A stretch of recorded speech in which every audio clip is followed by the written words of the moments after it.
General Qasem Soleimani, the Middle East's most recognized military commander, key player of Iran's influence in the region, and the head of its elite Quds force, extending Iran's influence in the Iraq and Syria. Your campaign of terror, murder, mayhem will not be tolerated. It appears the U.S. military has launched a missile strike in Iraq. General has been killed in an airstrike while leaving the Baghdad airport. Not only one of the most powerful men in Iran, but one of the most powerful men in all of the Middle East.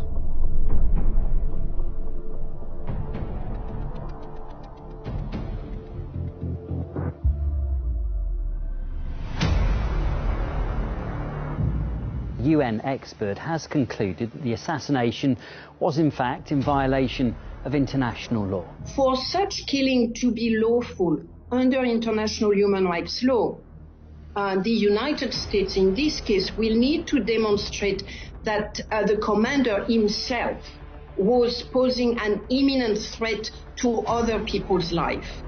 So far they have not quite done so. And in addition to that, let's not forget that a number of other individuals have been killed. That is completely unlawful. While there may be questions regarding the lawfulness of the targeted killing of Commander Soleiman, although I doubt it, there are, in my view, no questions that the killings of the other individuals that were inside the car or around the car, those killings are completely unlawful.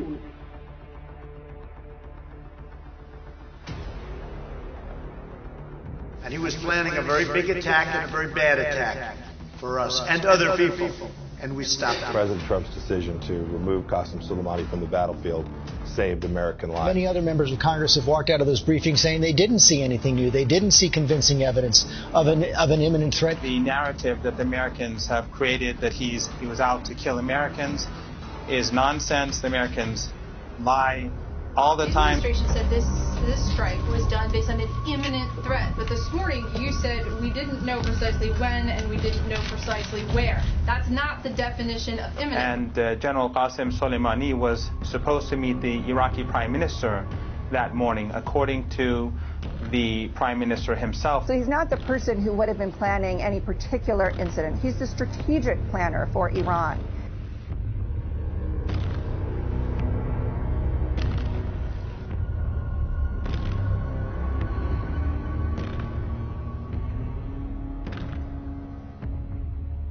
Targeted killing of Iranian General Qasem Soleimani, concluding that his was a violation of the UN Charter governing the use of force and an arbitrary killing.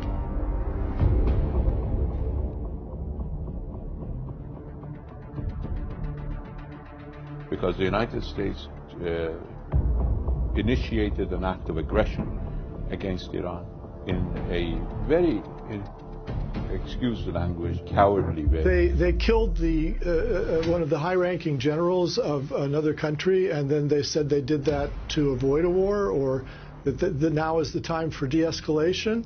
I mean, what world do they live in? This is extremely erratic behavior. Is whether the administration has given any thought as to how to manage the fallout that comes from such a drastic action. This is the equivalent of the Iranians assassinating the U.S. Secretary of Defense. They couldn't confront Soleimani in the battlefield, so they hit him during the dark of night through a drone attack on a car carrying him on a peace mission. Had they assassinated this Iraqi general just because he was with Soleimani? Now the problem with that is the Americans never apologized. They didn't say that we didn't know that he was there. They didn't explain themselves. They just shot him, killed the man, and turned him to pieces. He was on an official visit to Iraq. Iraq was mediating between Iran and Saudi Arabia, and he was carrying an official letter from Iran. He was supposed to meet the Iraqi Prime Minister the day that he was assassinated. He was the guest of Iraqi people. They invite him to help them. How they dare to kill an official general of a country? They kill it easy, and they said, we kill it and we proud. Soleimani came on a commercial flight where the manifest is clear.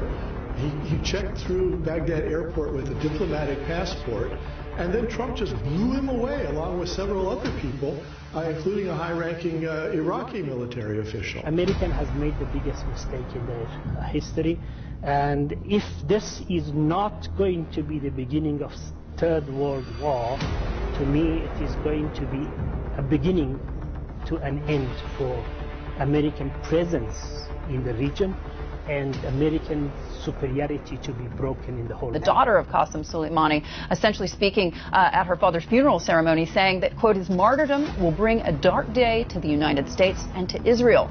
And also that, quote, crazy Trump should not let her father's death, or should not believe that her father's death means that, quote, everything is over.